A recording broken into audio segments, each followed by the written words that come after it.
Hi friends, welcome to Abbas kitchen. சிம்பிளாக வீட்டில் இருக்கிற பொருளே வச்சு நம்ம சூப்பராக ஒரு லஞ்ச் பார்க்கலாம். அடுப்பில் குக்கர் வச்சுருக்கேன். குக்கரில் எண்ணெய் சேர்த்துக்கலாம்.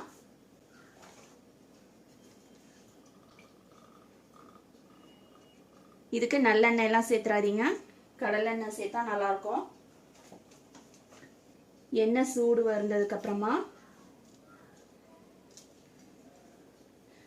இங்கே வந்து பிரியாணி இலை, பட்டை, கிராம்பு, ஏலக்காய் எல்லாம் எடுத்து வச்சுருக்கேன். அது சேர்த்துக்கலாம். 3 பிரிஞ்சி இலை, 2 பட்டை, 4 கிராம்பு. பட்டை கிராம்பு பொரிஞ்சதுக்கப்புறமா கட் பண்ணி வச்சுருக்க வெங்காயம் சேர்த்துக்கிறேன். 2 வெங்காயம் சேர்க்குறேன். வெங்காயம் வந்து நல்லா வதங்கணும். வெங்காயம் வதங்குறதுக்கு கொஞ்சமாக உப்பு சேர்த்துக்கிறேன்.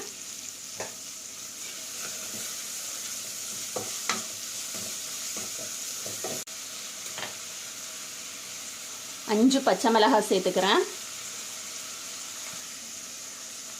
வெங்காயம் வதங்கினதுக்கப்புறமா 1 டீஸ்பூனு இஞ்சி பூண்டு சேர்த்துக்கிறேன். இஞ்சி பூண்டு பச்சை வாசனை போகிற அளவுக்கு வதக்கணும். இஞ்சி பூண்டு பேஸ்ட்டு பச்சை வாசனை போனதுக்கப்புறமா தான் தக்காளி சேர்க்கணும். நிறைய பேர் தக்காளி சேர்த்துட்டு இஞ்சி பூண்டு சேர்ப்பாங்க.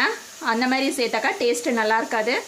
எப்போதுமே இஞ்சி பூண்டு பேஸ்ட்டு சேர்த்து நல்லா வதக்கிட்டு அதோட பச்சை வாசனை போனதுக்கப்புறமா தான் தக்காளி சேர்க்கணும். டேஸ்ட் வந்து நல்லாயிருக்கும். இஞ்சி பூண்டு பேஸ்ட்டோட பச்சை வாசனை போயிடுச்சு. நான் வந்து ஒரு மீடியம் சைஸ் தக்காளி கட் பண்ணி வச்சுருக்கேன். அதையும் ஆட் பண்ணிக்கலாம். தக்காளி நல்லா மசிய வதங்கணும். தக்காளி பாருங்கள் நல்லா வதங்கிருச்சு. இந்த ஸ்டேஜில் நான் 10 பீன்ஸ் இந்த மாதிரி கட் பண்ணி வச்சுருக்கேன். 2 கேரட் கட் பண்ணி வச்சுருக்கேன். பட்டாணி எடுத்து வச்சுருக்கேன். எல்லாத்தையும் சேர்த்துக்கலாம். உருளைக்கிழங்கு வேணும்னா நீங்கள் சேர்த்துக்கோங்க, இல்லைனா ஸ்கிப் பண்ணிக்கலாம்.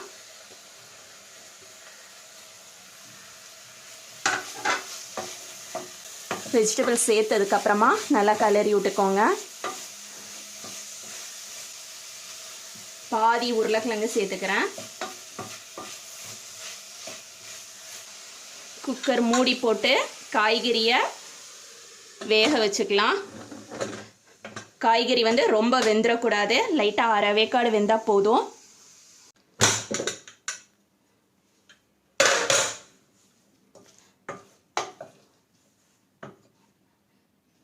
காய்கறி பாருங்கள் பாதி வேக்காடு வெந்திருக்கு.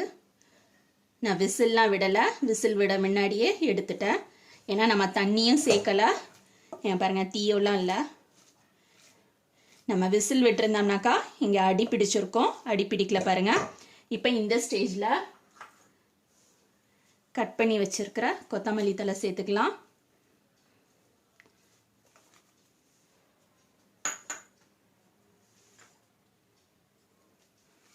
புதினா இலை சேர்த்துக்கலாம். கெட்டி தேங்காய் பால் எடுத்து வச்சுருக்கேன். பாதி மூடி தேங்காயில் பாதி, அதாவது ஒரு தேங்காயில் கால்வாசி அந்த அளவுக்கு எடுத்திருக்கேன். இதையும் நம்ம சேர்த்துக்கலாம்.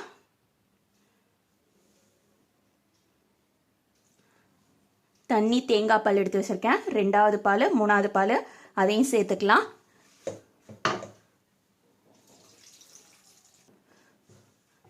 ரெண்டு டம்ளர் அளவுக்கு பாஸ்மதி அரிசியை அரை மணி நேரம் ஊற வச்சுருக்கேன். 3 தண்ணி அலசிட்டு 4வது தண்ணியில் பாதி மூடி அளவுக்கு எலுமிச்சம்பழத்தையும் இந்த அரிசியிலேயே வந்து புளிஞ்சு விட்டுறணும். புளிஞ்சு விட்டு வச்சுட்டாக்கா அரிசி வந்து வேகும்போது குலையாது, இல்லைனா சாதம் வந்து நமக்கு குலைஞ்சிடும். தண்ணியை வடிச்சிட்டு அரிசியை குக்கரில் சேர்த்துக்கலாம். தேங்காய் பாலும் தேங்காய் பாலும் சேர்த்தாச்சு. சேர்த்து அரிசியும் சேர்த்ததுக்கப்புறமா கொதி வரட்டும்.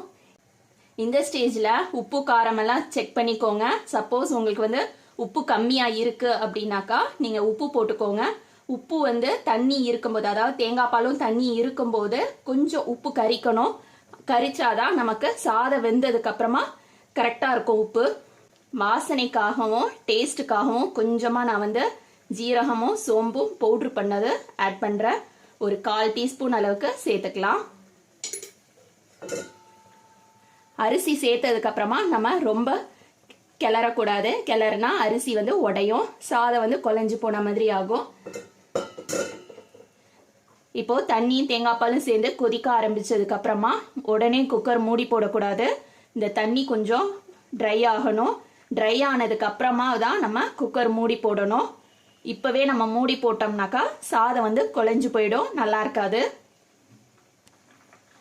1 டம்ளர் அரிசிக்கு 1/4 டம்ளர் வந்து தண்ணி வச்சா கரெக்டாக இருக்கும். நான் அந்த 1/4 டம்ளர் வந்து தண்ணி தேங்காய் பாலும் கெட்டி தேங்காய் பாலும் கணக்கு பண்ணி 2 டம்ளர் அரிசிக்கு தண்ணியும் தேங்காய் பாலும் வச்சுருக்கேன். அரிசி கொதிச்சுக்கிட்டு இருக்க நேரத்தில் பாதி லெமன் வந்து ஃபுல்லாக புளிஞ்சு விட்டுறணும். புளிஞ்சு விட்டோம்னா தான் நமக்கு அரிசி வந்து ஈவனாக குக் ஆகும். இல்லைன்னா சில சமயத்தில் பார்த்தீங்கன்னா அரிசி எடுத்து காட்டுற பாருங்க, இந்த மாதிரி சிலது அரை வேக்காடு ஆகிடும். இந்த மாதிரி அரை வேக்காடு ஆயிடுச்சுன்னா நல்லா இருக்காது. இப்போ இந்த ஸ்டேஜில் நம்ம குக்கர் மூடி போட்டு வேக வச்சுக்கலாம். இப்போ இதில் கொஞ்சமாக நான் வாசனைக்காக நெய் சேர்த்துக்கிறேன்.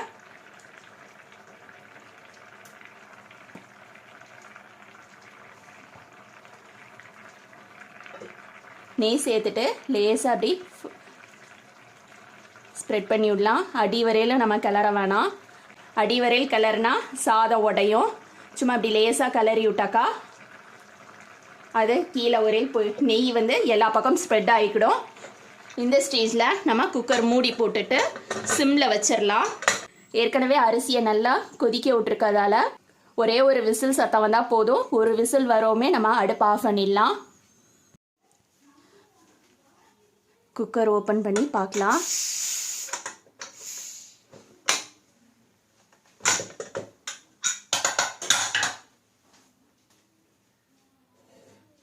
எப்போதுமே அரிசியை கிளறி விடும்போது இந்த மாதிரி கரண்டியோட கீழ் போர்ஷன் வச்சு கிளறி விடுங்க. அப்போ தான் சாதம் வந்து உடையாமல் இருக்கும்.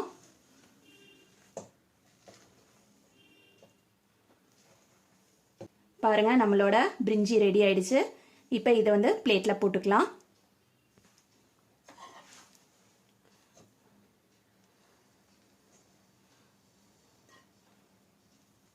சாதம் பாருங்கள் எந்த அளவுக்கு உதிரியாக இருக்குன்னு சொல்லி. 1க்கு 1/4 அளவுக்கு தண்ணி வச்சா கரெக்டாக இருக்கும். ஈஸியாக வீட்டில் இருக்கிற சாமானை வச்சு டேஸ்டியான பிரிஞ்சி ரைஸை பண்ணிடலாம். இதே மாதிரி நீங்களும் உங்கள் வீட்டில் ட்ரை பண்ணி பாருங்கள்.